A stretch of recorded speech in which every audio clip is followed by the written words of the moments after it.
Hi there. Transportation expands access to jobs, education and healthcare. It connects goods and services to markets, and it's a key driver of growth in African countries, where 90% of people and goods are moved by road. With only 2% of the world's vehicles, Africa is home to 16% of road fatalities. The continent has been hit particularly hard by the road safety crisis that is a global problem. Joining me to discuss the road safety issue is Basil Jonsson, who's Operations Director at the South African Road Federation, and Tristan Wiggill, he is Transport World Africa Editor. So let's start with you, Basil, and you come from the engineering perspective. The Road Federation is an engineering emphasis body. So we often talk about enforcement, but of course it's the building of the roads, it's the planning of the roads, it's where they are, will they last? What are the issues? Let's start with South Africa. Thank you, Dave. South African Road Federation, we belong to the International Road Federation, which is based in Washington, D.C.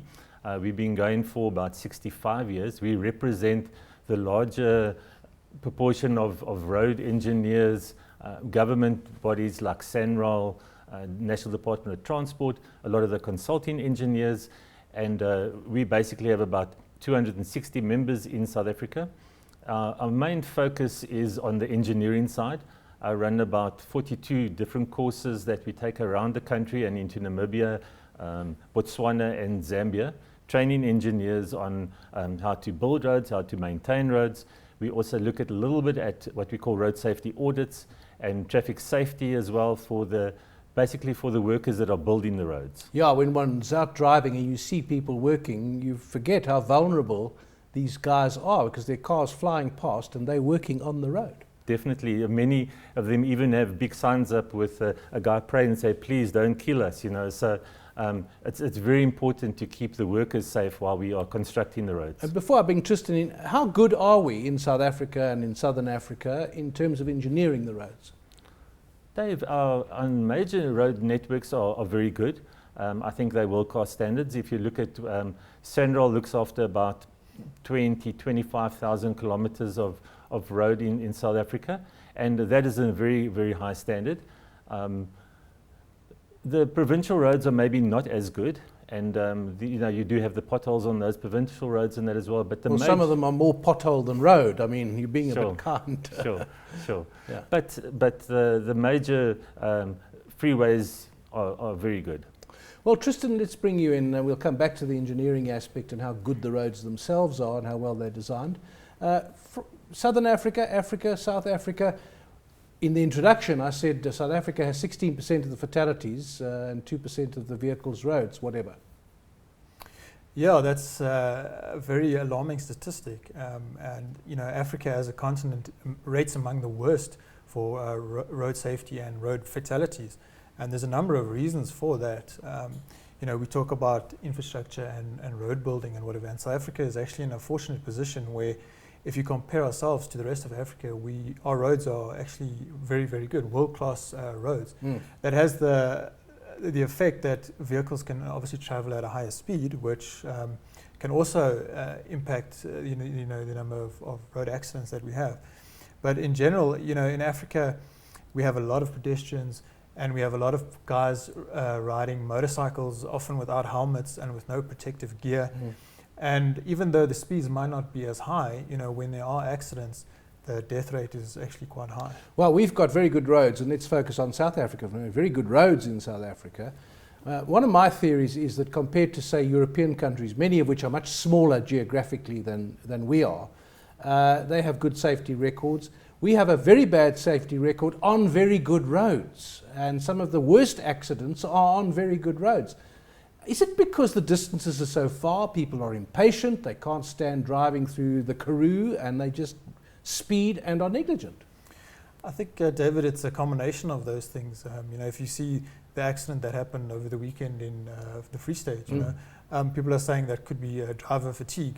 Well, what I heard was that the drivers were changing places while the bus was still traveling at a high speed. I mean, that was the story from this accident. Outrageous, and you wonder what allows a person to think that they can do that, in a moving vehicle at high speed when you're transporting people. And I think the attitude has become such that, people are so sort of not worried about being what's the word now? Or careful, cautious. No, not cautious, but actually being like found to be guilty Yeah. and to be prosecuted and to have some type of financial or impact on their lives. People have gotten away with committing illegal acts on the road for a long time now, and the problem is there's just not enough law enforcement, and people are not seeing justice being done on the roads. People are constantly seeing cars and buckies and trucks and all these types of things violate laws, and nothing actually happens to them. Basil, from the audit point of view, Yes. Do you find there are a lot of problems? Are there issues about repairing roads and that kind of thing? Most of the major metros and big organizations have got very good maintenance programs that they actually work on. They get money from Treasury, so there are programs where for the next 5 years and that there'll be quite a bit of money spent on roads. So there's quite a bit of maintenance on the major networks as well. Sometimes we feel that it would be better to get in sooner and do those remedial repairs than wait until the road has really gone to rack and ruin with lots and lots of potholes and then have to redo the whole road, which obviously costs a lot more. But just getting on what Tristan was saying, I think from our side, the visible policing, we really feel as a road federation there needs to be more visible policing. And also the enforcement side. You spoke about, we always speak about the 3 E's, the environment, the education and the enforcement. And okay, the 4th E being the engineering side, which obviously we always feel is very important. But the enforcement is really a big thing. And I think for us, what we need to see is that we need more political will. We need somebody to put up their hand and say, really, this is enough. This is really an epidemic that we have on our roads. And we really need to, people need to be brought to task for wrongdoing. Tristan, before in this program we've talked about technology and how it can help. Surely with the satellite technology available and the tracking devices and so on, you could actually be Big Brother. You could watch every car on the road and pick the ones that are driving badly. Surely we need to get to that and invest in that. Yes, you can. You mentioned telematics systems. There's a number of systems today that can monitor vehicles and also the drivers and to see how they are operating a vehicle, and it can all be done in real time. And guys from control centers can speak to the driver and say, look, you're speeding, or slow down, or you're being reckless. So it is that real time, and those options do exist. I think the problem is they're still very much in the minority. It's still a market that is growing, but the majority of operators still don't use those systems. And the ones that do, I don't think are actually using them properly yet. It seems like one of those problems which, if will was applied and common sense, it could actually be sharply reduced as a problem. I heard about Sweden. Sweden being a place where they actually had a very high fatality rate, high road accident rate. They brought it right down, and you told me before the show that there are 280 deaths a year in Sweden, and we have something like 15,000. That's correct. What did they do? Quite a few things. One of the biggest problems on the engineering side that we have, especially on the freeways, is that the freeways are undivided. So you have 2 cars passing each other doing 120 kilometers an hour. So what they've done in Sweden is they put a lot of wire rope to keep the 2 sides apart in many places, and they have what they call a 2+1, where you have a second lane for climbing lanes and things like that as well, which makes it much easier for people to pass in certain areas as well. But the speed cameras, they have a tremendous amount of speed cameras in Sweden, thousands of them that monitor.